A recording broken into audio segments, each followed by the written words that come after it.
Hi friends, இன்றைக்கி நம்ம என்ன பார்க்க போகிறோம் அப்படின்னா பனானா கேக் செய்கிறது எப்படின்னு பார்க்க போகிறோம். அதுக்கு ஒரு அரை கப் சுகர், அதாவது 100 கிராம் சுகர் எடுத்து வச்சுக்கிறோம். அதை பொடிக்காமல் அப்படியேவும் முழுசாகவே எடுத்துக்கிறோம்.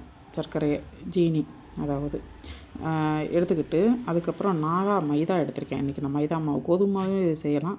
நான் இன்றைக்கி மைதா மாவு எடுத்துக்கிட்டேன். கோதுமை மாவில் செஞ்சால் கொஞ்சம் ஹெல்த்தியாக இருக்கும். பரவாயில்ல, இன்றைக்கி நான் மைதாமாவே எடுத்துக்கிட்டேன், தான் வீட்டில் இருந்துச்சுன்னு சொல்லிட்டு. அது ஒரு 130 கிராம், அதாவது 1 கப்பு மைதா, அரை கப்பு சுகரு. அடுத்து ஒரு நல்ல கனிஞ்ச பழமாக 3 வாழைப்பழம் எடுத்துக்கிட்டேன். அதுக்கப்புறம் packing soda, baking powder 1 teaspoon baking powder, அரை டீஸ்பூன் பேக்கிங் சோடா எடுத்துக்கிட்டேன். அப்புறம் வெனிலா எசன்ஸ் இருக்குது பார்த்திங்களா, அது 1 டீஸ்பூன் எடுத்துக்கிட்டேன். அப்புறம் சால்ட் ஒரு பிஞ்சு, ஆயில் வந்து 50 கிராம், அதாவது வாசனை இல்லாத ஆயிலாக இருக்கணும். அப்புறம் ஒரே ஒரு எக்கு, அந்த எக்கு ஸ்மெல்லு போகிறதுக்கு வெனிலா எசன்ஸ் சேர்த்துக்கலாம். இது எல்லாமேவும், அதாவது ஜீனி, மைதா, முட்டை எல்லாம் எடுத்துக்கிட்டு பனானாவை வந்து நல்லா மேஷ் பண்ணிக்கணும்.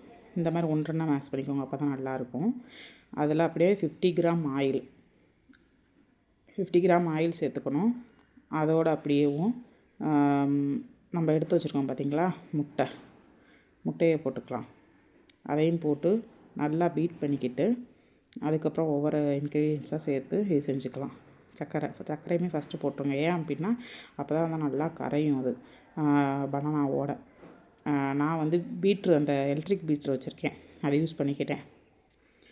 அப்படி இல்லைன்னா நீங்கள் சர்க்கரையை பொடி பண்ணி கூட சேர்த்து சும்மா ஒரு ஸ்பூன் வச்சு கூட கலக்கிக்கலாம். அப்புறம் vanilla essence, baking soda, baking powder எடுத்துக்கிட்டு சால்ட் ஒரு பிஞ்சு போட்டு நல்லா அதையும் லைட்டாக பீட் பண்ணிக்கிட்டு அதுக்கப்புறம் மைதா மாவு வந்து கொஞ்சம் கொஞ்சமாக சேர்த்து கட் அண்ட் ஃபோல்டு மெத்தடில் கலக்கிக்கோங்க. நார்மலாக இதே மாதிரி கட் அண்ட் ஃபோல்டு மெத்தடில் கலக்கிக்கோங்க. ஃபுல்லாக ஒரு 2 ஸ்பூனாக போட்டு நல்லா மிக்ஸ் பண்ணிக்கோங்க. மிக்ஸ் பண்ணிவிட்டு கடைசியில் அதாவது இதுக்கு வந்து ஓடிஜி நான் வச்சுருக்கேன். ஓடிஜி இல்லைனாலுமே பிரச்சனை கிடையாது.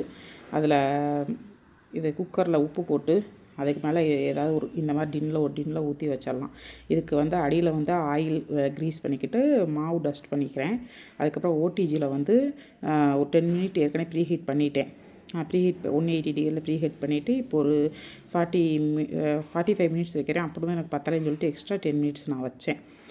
மொத்தம் ஒரு 1 hour ஆகிருக்கும்னு வச்சுக்கோங்க. 50 மினிட்ஸ் to 1 hour ஆகிருக்கும். 60 மினிட்ஸ் வரைக்கும் ஆகிருக்கும்.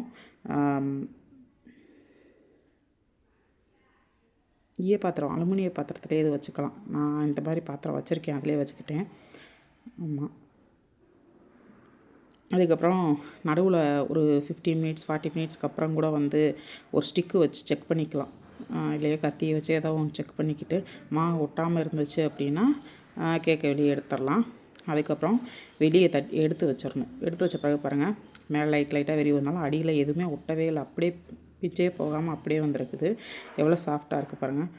அதுக்கப்புறம் நான் கட் பண்ணியும் காமிக்கிறேன். சாப்பிட்டேன், பிள்ளைங்க ரொம்ப என்ஜாய் பண்ணி சாப்பிட்டாங்க பனானா கேக்கு.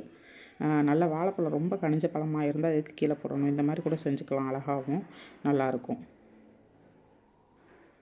பாருங்கள், கட் பண்ணுற எவ்வளோ அழகாக வருதுன்னு சொல்லிட்டு.